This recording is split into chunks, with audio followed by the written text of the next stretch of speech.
Bonjour, bonsoir à tous. Aujourd'hui, je vous présente La Voix de Van Gogh par Seldon. C'est aux éditions Shibuya, Michel Lafon. Donc, je vais vous présenter avant tout le mangaka, qui mérite énormément. Donc, le mangaka Seldon, de son vrai nom, c'est Samuel van der Ven. C'est un franco-néerlandais. Donc, voilà.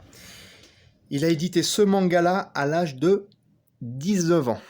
Eh oui, 19 ans. Donc, franchement, bravo. Bravo, parce que c'est du contenu de qualité. Je suis impressionné par la maîtrise du dessin, les décors, le scénario, la mise en scène, le découpage. Franchement, c'est grandiose. Je voudrais le faire lire à un japonais sans lui dire que c'est un français qui dessine et lui demander ses impressions. Faudrait peut-être essayer à l'occasion, je le ferai avec mes amis japonais. C'est fantastique, c'est vraiment très très beau. Donc, pour faire un focus sur Seldon, donc c'est un jeune mangaka qui a fait un stage à l'Institut Van Gogh à Auvers-sur-Oise. Donc Auvers-sur-Oise, c'est le dernier lieu de passage de Van Gogh avant sa mort. C'est au nord de Paris.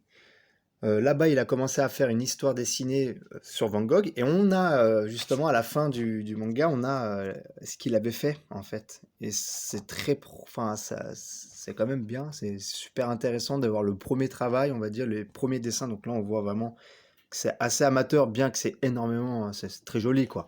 Et là, on voit la version vraiment travaillée. C'est grandiose. Donc voilà.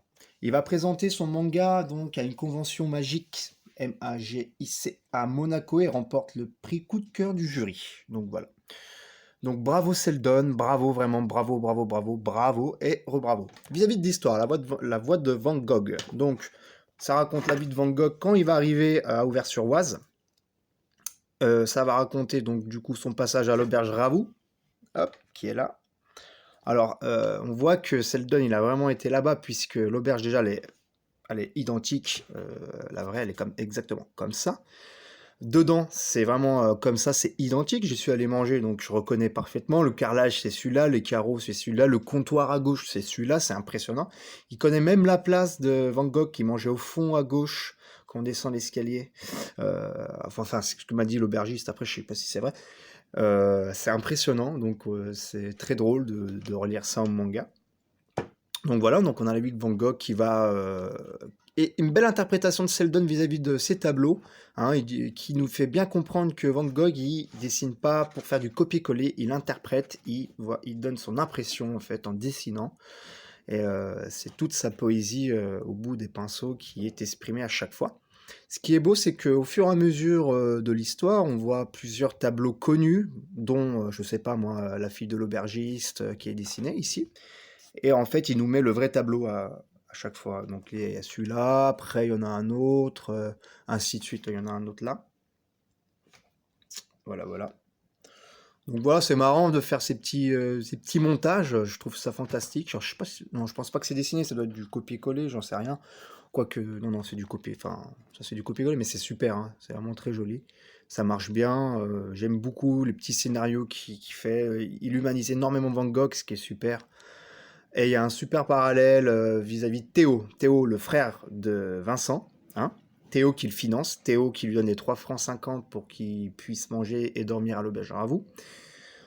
Théo qui croit énormément en son frère, Théo qui veut coter son frère et Théo qui rencontre des difficultés. Donc voilà. Donc il y a tout un parallèle qui est mis en place. Il y a aussi la femme de Théo qui rentre en scène dans le tome 1. Personnage très important des deux frères, puisque c'est elle derrière qui va mettre en place toute la vente des tableaux de Vincent Van Gogh. Il me semble que c'est ça dans mes mémoires, j'ai pas envie de dire de bêtises. Donc voilà, à la fin du manga, on a le premier essai qu'il avait fait. Lors de son passage à l'Institut Van Gogh, il avait dessiné une histoire, et là on a vraiment les premiers dessins, donc on voit vraiment, c'est très bien fait, mais on voit que voilà, c'est amateur, mais très bon level d'amateur, et là derrière, boum, professionnel, quoi. Rien à dire, franchement. Vivement le tome 2, moi je suis très content que la France ait des jeunes talents, que la France, deuxième pays consommateur de manga, bah ça y est, on s'y met réellement, on arrive à produire des choses de qualité, donc il n'y a pas que Seldon, il y en a aussi des autres, ça commence à émerger, et moi je dis bravo, bravo la France, bravo les dessinateurs, ça me fait plaisir.